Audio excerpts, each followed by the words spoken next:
भडगाव पोलिसांनी solar प्लांटमधील copper wire चोरीच्या गंभीर गुन्ह्याचा अवघ्या काही तासात छडा लावत उल्लेखनीय कामगिरी केली आहे। या कारवाईत 9 आरोपींना अटक करण्यात आली असून त्यांच्या ताब्यातून सुमारे 5,15,400 किमतीचा मुद्देमाल जप्त करण्यात आला आहे। या कारवाईमुळे परिसरातील सोलर प्रकल्पांमधील चोरीच्या घटनांना आळा बसण्यास मदत होणार असल्याचं मानलं जात आहे। पोलिसांनी दिलेल्या माहितीनुसार 13 जुलैच्या मध्यरात्री नियमित गस्ती दरम्यान संशयास्पद हालचाली करणाऱ्या काही इसमांना ताब्यात घेऊन चौकशी करण्यात आली।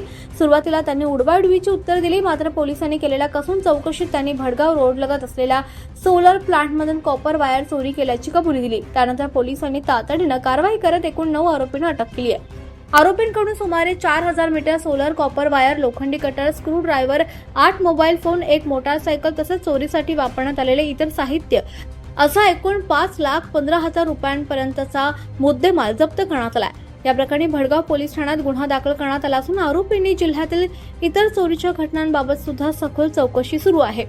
या तपासातून आणखी काही गुन्ह्यांचा उलगडा होण्याची शक्यता पोलिसांनी व्यक्त केली आहे। ही यशस्वी कारवाई पोलीस अधीक्षक श्रीकांत धिवरे, अप्पर पोलीस अधीक्षक अशोक नखाते आणि उपविभागीय पोलीस अधिकारी विजयकुमार ठाकूर यांच्या मार्गदर्शनाखाली पोलीस निरीक्षक महेश टाक यांच्या नेतृत्वात पार पडली।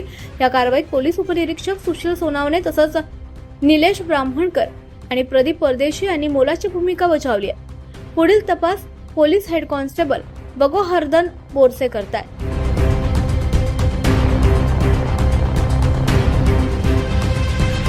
24 लाईव्ह महाराष्ट्र न्यूज साठी पंकज तायडे, भडगाव।